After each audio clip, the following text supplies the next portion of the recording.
Angular cheilitis, okay? Not to be confused with cold sores, because that is definitely what I thought I had before I figured out what these little cracks in the corner of my mouth actually were. So if you're also struggling with angular cheilitis, then this is the video for you, because quite honestly, I remember Googling this to death, trying to figure out how to get rid of them, because I know they are so painful, so sore. These little cracks in the corner of your mouth can really get you down, but I've actually been able to find the magic cure to this, and believe me, you can as well. So by the end of this video, I'm going to tell you exactly what you need to do to get rid of them in the quickest possible way. Hey guys, and welcome back to my channel. I hope you guys are doing super well. I imagine some of you have clicked on this and are thinking, Sarah, what does angular cheilitis have anything to do with acne? Because if you're new here, I upload acne related videos every single Sunday, and it's really just sort of talking about my journey with acne and how I managed to clear my skin up. So if that sounds like something you're interested in, then please consider subscribing. But today's video is actually really aimed at anybody that's struggling with these little cracks in the corner of their mouth, which are super common if you're taking roaccutane or Accutane, whatever you want to call it,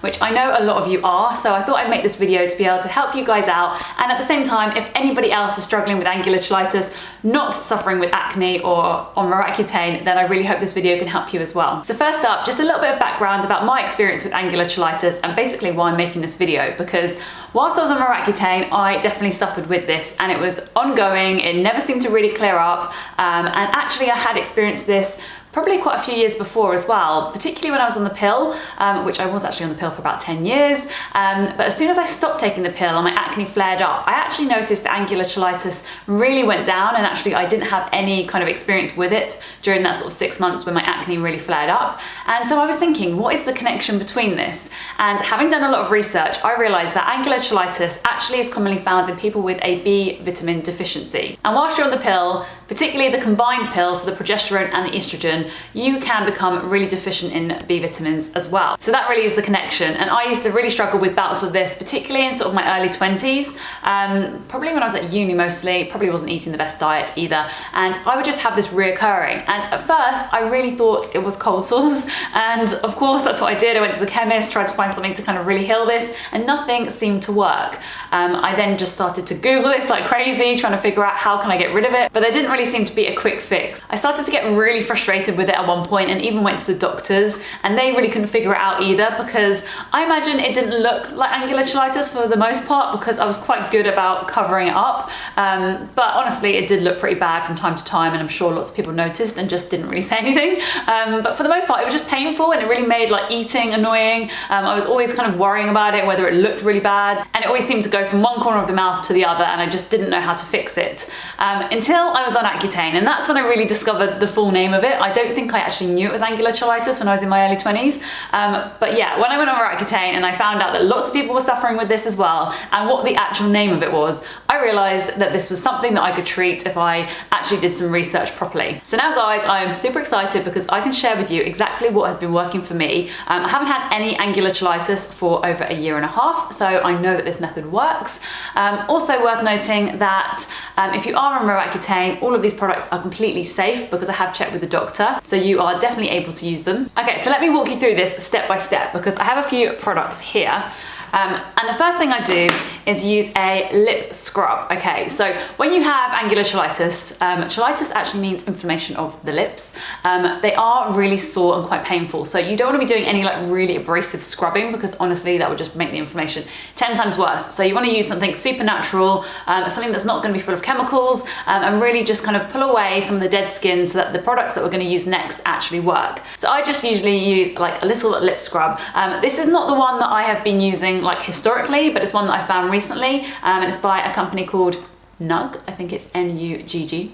I was actually gifted this. I won a competition from my face story over on Instagram, and she sent this as part of the kind of like collection of products that I won, and I've been using this quite regularly, and it works super well, so I would really recommend it. But technically it is just like any other lip scrub I've probably ever used. The one from Lush is also great. That's the one I used historically. But I've also been known to just use sugar and a little bit of lip balm and just to rub that over your lips, just so that they are a completely fresh, clean slate, ready to apply the next products so that you can really cure your angular cheilitis. So next up are the two holy grail products that you're going to need to help you get rid of this. It's also worth noting that angular cheilitis is technically like a bacteria and a fungal infection. I know that sounds super gross, but let's just be real. This is what happens to us sometimes when we're taking drugs like roaccutane, and if you are B vitamin deficient. So I go in with this Corti Balm by Dr. Dan. I've talked about this loads, so if you're on roaccutane and you're struggling with your lips, this is for you. Sorry if you can hear the planes going over, the rain outside, the ambulances going past, the police going past, but I live in London and this is just the realities, I'm afraid. So the active ingredient in the Corti Balm is hydrocortisone, and it's 1%. So I wouldn't use this all throughout the day. When I was on roaccutane, I just used this maybe once or twice, maybe in the morning and in the evening.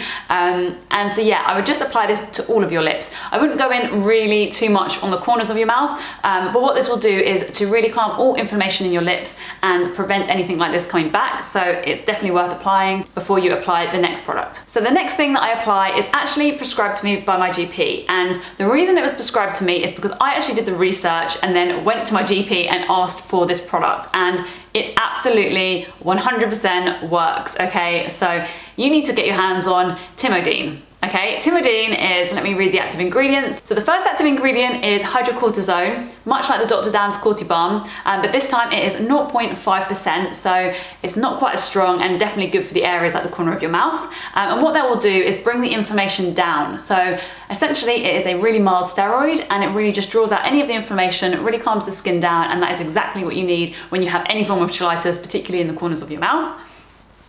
And then the second ingredient, which is obviously key here and something I was not really thinking about in all the years leading up to this, because I genuinely felt like it was just inflammation. I didn't realize that you had to also tackle like a fungal and bacterial infection at the same time, which is exactly what this product does. So the second ingredient is dimodictone. I think that's how you pronounce it.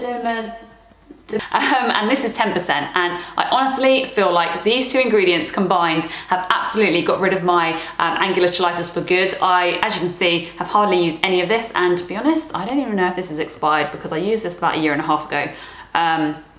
But yeah, I would get your hands on this. If you can go to your doctors and explain that these two ingredients, which I put up on screen, are key to helping you, I'm sure they'll be on board and help prescribe this to you as well. And quite honestly, you don't need a lot of it. I don't know why they prescribe 30 grams of this. Honestly, you probably need about 1/100th of this.